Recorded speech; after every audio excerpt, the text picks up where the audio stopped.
One Mic was a situation that was actually, you know, it was during the time that he was in the beef with Jay-Z.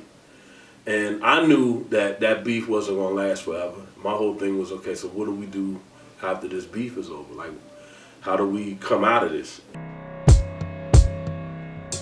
One time. Yeah. Yeah.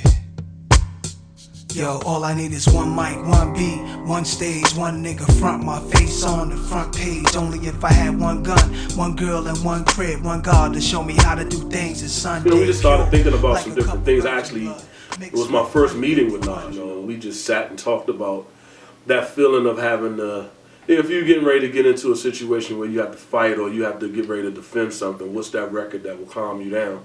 And we both said it was In the Air Tonight, the Phil Collins record. So then just coming from that, Nas is just the way that he thinks about, thinks creatively. He mentioned to me that he wanted to make a record where the chorus was quiet, you know what I'm saying, and that the verses would rise. So me taking between those two ideas, I just came up with something that was calm and that built up a little bit in the verses, and then it broke back down calm for his choruses.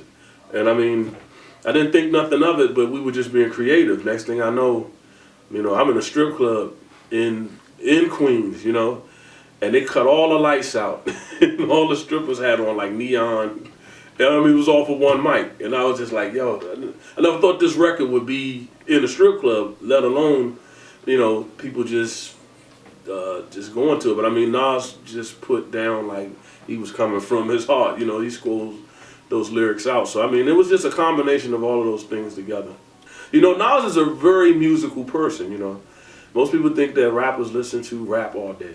You know what I'm saying? Like, who does that? To balance it out, most rappers, the ones that I know that are actually, really solidifying the game, they listen to other things. And we would listen to the Beatles, Motown, So he's up on music.